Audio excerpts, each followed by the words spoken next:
Coming up next on the Jeff Crilley Show, some new standards for encryption are about to go into effect. What you need to know from a leading national expert. That's next.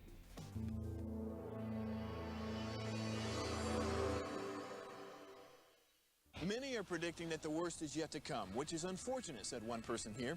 Until now, they've enjoyed the reputation of being the nation's icebox. Watched a burglar in his home this morning by webcam. As a journalist of over 25 years, stories are what make my world turn. Reporting live from the Dallas newsroom tonight, Jeff Crilley, Fox 4 News. But in 2008, I took the jump from my familiar life and started a PR firm from my home. We're talking about anyone with a camcorder like the one I'm using becomes a television network. We started slowly growing the company, and we now have over 100 clients, and we've branched into the world of live digital broadcasting. I now own 8 different TV studios and have a huge team, and the stories that I now get to share are sometimes the most important of my life.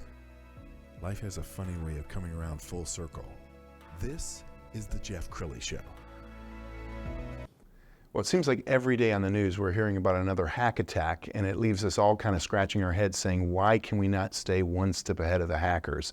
Well, something's about to happen. It's going to impact virtually all of us. Damien Fortune is live right now. He's the CEO of Sentriqs. Damien, thanks for coming on the show.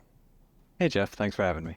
Okay, so I gave that little tease. There are new standards for encryption that are about to kind of rock everybody's world. Explain what that is. Sure. So the FIPS standards, or the Federal Information Protection Standards, are set up by the government to help us kind of stay ahead of threats that are out in the environment. And these new standards are being driven by advances in quantum computing, which I'm sure you've seen start to make its way into the headlines. So these quantum computers are getting stronger every day because of investment by state actors, academia, companies. And they're getting to the point where experts are saying in a few years, they're going to be able to break all of the encryption that we use today. And that's everything from text messages to emails to information used by the government or intellectual property or even the DoD. And you guys have really been on the bleeding edge of this. You've revamped your entire company. Tell us more about Sentriqs and how you work to help your clients. Yeah, so we as a company make ultra secure tools for communication. So we have a product that lets you have meetings or send information, share files in a quantum safe manner. And we also sell a product that lets folks take our encryption algorithms and drop it into their software as well. So we're helping other folks protect their users on top of helping our own users. Absolutely. We're going to pull up your website, and as we scroll down your website, it impresses me at the variety of clients that you work with. I mean, why don't you describe some of the industries that you're in?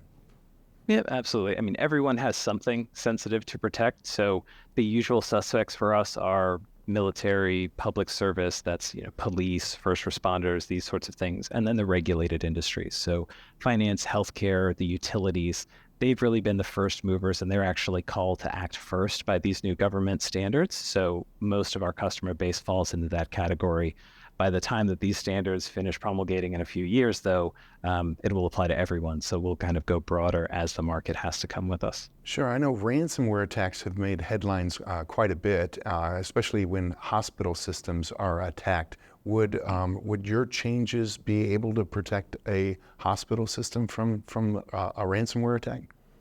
So we actually have customers in the casino industry that have been the subject of these attacks recently. Our platform is often used as a secure, what's called side or recovery channel for these sorts of things. So when the hackers are able to shut down access to email or whatever the standard communication channel within a company is, they often turn to us as a secure tunnel to actually start those recovery efforts in a way that's safe from the folks that are otherwise holding their systems ransom. Sure, we're going to pull up some video from our library of hack attacks. And as you watch this stuff on the news every day, Damien, do you feel like, gosh, we just cannot seem to stay one step ahead of the bad guys? Yeah, absolutely. I mean, other than the opportunistic individuals, you have nation states that sponsor hackers to disrupt business, to steal IP and these sorts of things. And in places outside of the United States, say in authoritarian regimes, you get the ability to push this stuff forward without having to go through a bunch of safeguards or checks. You can plow lots of money into resourcing these folks to be able to launch the most sophisticated attacks possible. So it's hard to protect everyone, and there's some new threat constantly evolving. Even within our own software, we've done 30 some odd updates over the last year, just as new vulnerabilities and things have come out that we wanted to stay ahead of. And are others in your industry scrambling to try and come up with their own solution? They are. So some of the larger players in the space, Apple, who makes iMessages on your iPhone, or Signal, which is a well-known messaging app, they've started to respond to these government mandates by implementing some form of post-quantum cryptography. But the regulations often leave room for people to do just enough, let's say. And that's what we've seen thus far. Dealing with quantum protection is hard technically. So a lot of folks have elected to make compromises or cut corners. And we take a different approach to things given our client base. So our motto as a company is security without compromise. So rather than do that, we've had to look to integrating new technologies that let us have that same level of protection without making any of those compromises.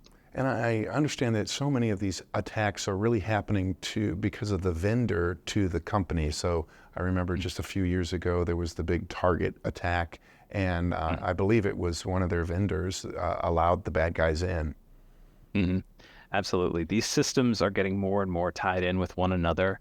A couple of years ago, you saw the SolarWinds breach with Microsoft, for example, right? And that is still playing out and still has a kind of a ripple effect through every organization that uses Microsoft products. One of the biggest database providers in the United States, Snowflake, actually was hacked a few days ago, and we're already starting to see breaches that are attributable to that. So these are businesses that don't have anything to do with database management, but they have their information stored in these systems like everyone would. And now they're vulnerable by virtue of another company having a breach. And are the bad guys now already moving the chess pieces so that they can defeat this new change? Always. They're constantly moving, even in the terms of the quantum context, right, where these quantum computers won't be available or won't be powerful enough to break this encryption for a few years. The bad guys are doing what's called harvest now, decrypt later attacks. So they're literally gobbling up as much data as they can, intercepting everything possible, and just putting it on a hard drive to say something in here will eventually be worth sifting through, even if it is 5 years from now. Yeah, and let's talk about that, because that's kind of scary that this information is sitting out there. And so companies should be contacting you right now, shouldn't they? Yes, absolutely.